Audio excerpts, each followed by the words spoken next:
Karibu katika episodi ya 7. Tayari mwamba Tom ameshapata taarifa ya kwamba bidada Jesse yupo katika mitaa na alikuwa akimjuza mwamba Kayo ambaye tayari alikuwa akifahamu jambo hili, ila alikuwa anazuga tu. Na licha kwamba mazoezi ya Kayo alikuwa ni yenye usiri sana, lakini mwamba Dakrini alianza kushtukia kwamba Kayo huenda anafanya jambo fulani la siri, akaanza kumchunguza. Na mwisho wa siku alikuja kugundua kwamba Tom alikuwa akiambatana na Kayo katika mambo yao. Alafu yeye alikuwa na wasiwasi sana huyu Tom kwamba huenda si mtu mzuri, akaenda kumchunguza katika mitandao ya kijamii Tom ni nani. Lakini licha ya utafiti wote alikuwa ameufanya, hakuweza kubaini kitu chochote kuhusiana na mwamba Tom. Basi moja kwa moja akaelekea katika lile eneo la mazoezi ambapo mwamba Tom na Kayo wanashinda pamoja. Huku upande wa pili mwamba Kayo anaendelea kutandika mazoezi kama kawaida, na kila siku anapiga hatua moja kuelekea hatua nyingine, na siku ya leo alipiga mazoezi ya nguvu kupita siku zote. Akafikia hatua ana uwezo wa kuona kwa kutumia hisia, yani anaweza akafumba macho yake, lakini akaendelea kuona mpaka ng'ambo ya ukuta. Lakini pia aliporudi nyumbani akaendelea na mazoezi kama kawaida, akawa anayafunika macho yake, na akiwa hapo akaanza kuona nini ambacho kinaendelea chumbani kwa baba yake, nini ambacho kinaendelea chumbani kwa bidada Lloyd, na kile ambacho kinaendelea kwa dogo Josh, ikawa ni alikuwa akicheza game katika kompyuta. Kwa alikuwa na uwezo wa kuona mambo ambayo yanaendelea katika vyumba vya pili. Kama akili za vijana zilivyo, basi akataka kwenda kumchungulia pia bidada Amanda kule anaishije. Moja kwa moja wakati anaendelea kumtazama bidada Amanda, akashtukia kwamba Amanda alikuwa anavamiwa na kibaka. Na moja kwa moja mwamba Kayo akatimba kwa bidada Amanda. Alipofika tu nagundua kwamba bidada yuko sawa, akaendelea kumkimbiza yule mwizi, lakini mama mtu hana shukrani kabisa. Akawa anamlaumu Kayo kwa kumwambia kuwa kwa nini umekuja kumsaidia mwanangu, upaswe kabisa kufika hapa wewe. Siku ya kesho yake kama mwanamama Harinda aliposema kwamba anahitaji bidada Jesse awe anashinda katika nyumba hii, angalau kushughulika na vikazi vidogo vidogo, angalau aweze kujipatia chochote kitu. Lakini bidada Jesse alipoweza kufika tu katika nyumba hii, akaanza kuhisi kana kwamba kuna vitu ambavyo anafanania navyo ndani ya hii nyumba. Akaanza kushangaa huko anaangalia juu. Lakini pia naye mwamba Kayo alikuwa yuko kuchola, akashtuka kuwa ni kama vile kuna hisia inakuja ndani ya mwili wake. Akawa anahisi kwamba kuna mtu ambaye anafanana naye ndani ya nyumba hii. Na kumbusha tu kwamba bidada Jesse XX huyu ametengenezwa kwa lengo moja tu la kufanya madhara, lakini mwamba Kayo ametengenezwa kwa lengo la kufanya mambo mema. Siku ya leo baada ya bidada Roy kushtuka kwamba mpenzi wake Dakrini ni kama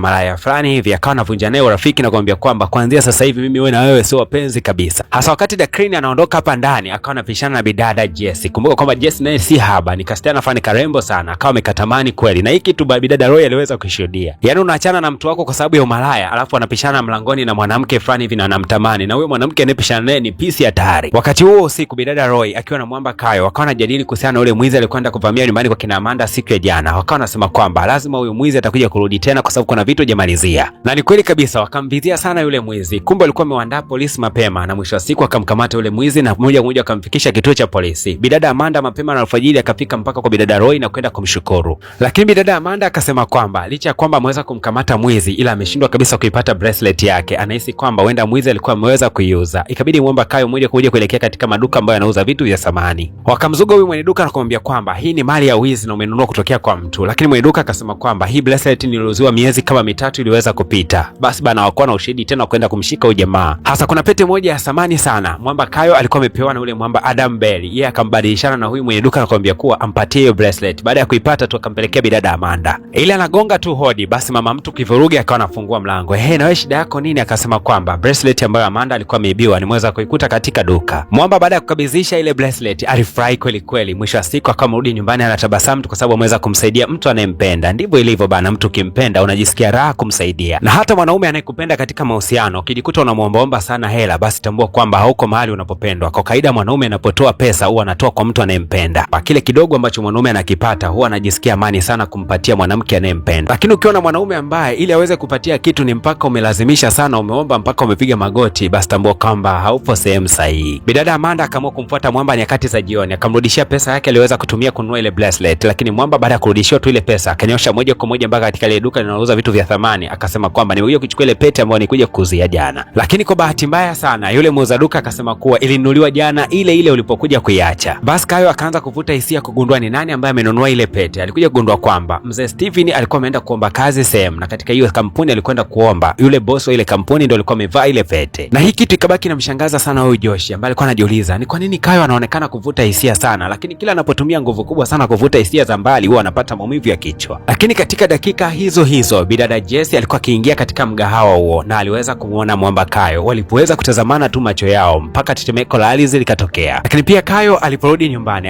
akampasha habari mwanamama Nicole kwamba ana uwezo wa kusikia vitu ama kuona vitu vya mbali zaidi. Na wakati huo akaanza kumsikia bidada Amanda ni kama alikuwa akilia. Alipoweza kumtembelea aligundua kwamba bidada Amanda alikuwa ameuza piano yake, lakini pia alikuwa ameuza na gari kwa sababu mama yake ana hali ngumu sana kiuchumi. Ikabidi Kayo aweze kurejea mpaka kwa mwamba Thomas na akamweleza kwamba ana uwezo wa kuona vitu ambavyo vilipita zamani sana, lakini pia akamletea maandishi fulani. Baada ya kukigusa kitabu akasema kuwa haya maandishi nimeona kuwa Adam aliweza kuyaandika. Lakini mwamba Thomas akamwambia kuwa maandishi hayo ni wewe mwenyewe ulikuwa umeandika na sio mwamba Adam, na ni kweli kabisa ameandika na kila kitu vinafanana kabisa. Kumbe bana, kuna baadhi ya kumbukumbu ambazo Adam ndo alikuwa anazipitia, ila Kayo naye ana uwezo wa kuzipitia vile vile kwa sababu yule ni babake. Kwa hiyo mwamba Kayo ana uwezo kukumbuka kitu ambacho babake alikuwa anakifanya zamani. Lakini pia alifanikiwa kuiona CD fulani hivi. Ile CD alivyoweka katika deki ya CD na kutaka kuisikiliza, aligundua kwamba hawezi kusikia kitu chochote kile zaidi ya makelele makali. Na mwamba alihangaika sana siku ile kuisikiliza ile CD. Je, ni kitu gani ambacho Adam Bailey alikuwa amekizungumza ndani ya ile CD mpaka kama amekirekodi? Lakini akahisi kwamba labda huenda yale mawimbi ambayo anayasikia ni makali zaidi. Hivi kupunguza hayo mawimbi ikabidi kujaza maji katika lile beseni analolalia na kisha akajizamisha huko ndani. Huwezi kuamini, kumbe anaweza kupumua hata chini ya maji. Na wakati amezama ndani ya maji ndio akawa anamsikia Adam Bailey namna anavyozungumza. Kwa kiufupi ni kwamba masikio yake yalikuwa hayana uwezo wa kusikiliza yale maandishi yote mpaka azame chini ya maji. Na siku ya leo kulikuwa kuna show ambayo bidada alikuwa akipiga gitaa, bidada Roy, na wakati huo mwamba Dakrin alikuwepo katika eneo hilo. Pia alikuwa akimmezea sana mate bidada Jessie. Lakini bado mwamba Kayo anahangaika sana kusikiliza ule ujumbe ulio katika CD. Licha ya kwamba aliweza kusikia siku ya jana alipozama katika maji, alipokwenda kutazama katika kompyuta akagundua kwamba kila ujumbe ambao alikuwa akiusikia ulikuwa unawakilisha message fulani hivi ambayo ilikuwa inatumwa kwa njia ya namba, na alipozichanganua zile namba vizuri akagundua kuwa ule ujumbe ulikuwa unamaanisha kuwa usimwamini kabisa Tom. Hasa kwa nini tena Adam Bailey amwambie mwamba asimwamini Tom ikiwa wote tunajua kwamba Tom ndio mtu wa jirani zaidi na huyu mwamba Kayo? Lakini muda huo naye mwamba Tom alikuwa amemtumia Kayo ujumbe kwamba atakwenda kusafiri kwa muda mfupi. Hichi kitu kikabaki kinamshangaza sana Kayo. Tom anasafiri anaelekea wapi? Wakati huo wote mwamba Kayo akawa kwenye mawazo sana siku ya kesho shuleni, lakini bidada Amanda alipoweza kuja ndo kidogo akili yake ikawa imeweza kutulia. Na bidada Amanda akawa anamwalika Kayo kuelekea katika kucheza. Sasa mwamba akawa anasema mimi sijui kucheza, lakini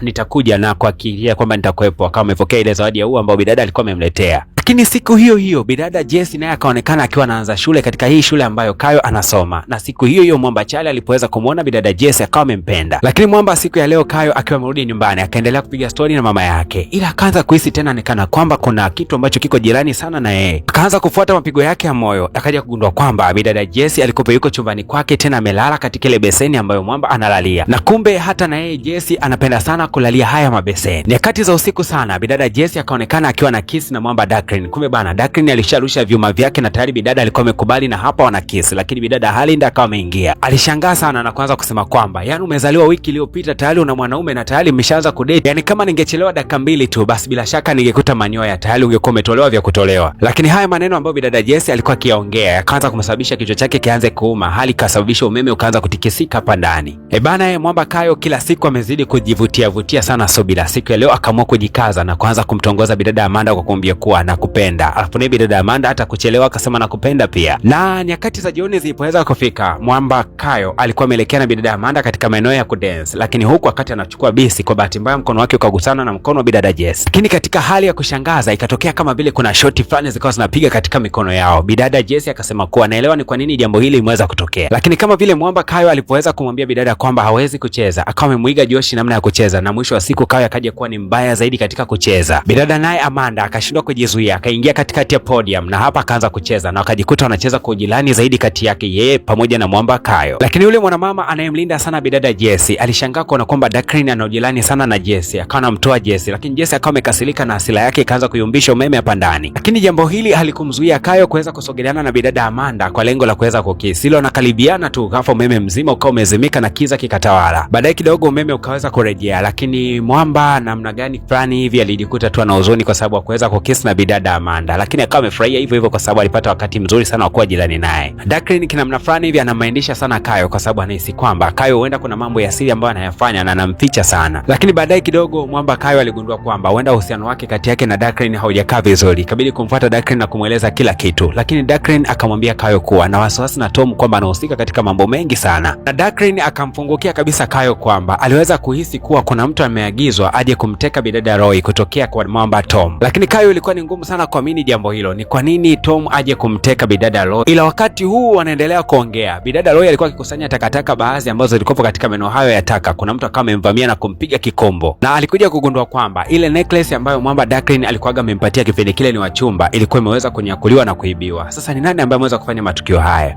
Bwana siku ya leo ikapigwa simu kutokea katika hospitalini, na kumbe baba yake na Steven yupo hai. Na siku ya leo madaktari walikuwa wanasema kwamba anatakiwa kufanyiwa upasuaji mkubwa kwa sababu hali yake ni mbaya zaidi. Lakini Kayo alipofika katika eneo hili la hapa hospitalini, ghafla tu kichwa chake kikaanza kumuuma. Unajua Kayo alikuwa ameona kitu gani bana? Tukutane katika episode ya 8 na majibu, na hapo utakwenda kushangaa jambo kubwa na la ajabu ambalo Kayo aliweza kulifanya. Nikumbushe kwamba wewe ambaye hujagusa alama kusubscribe, fanya hivyo mapema.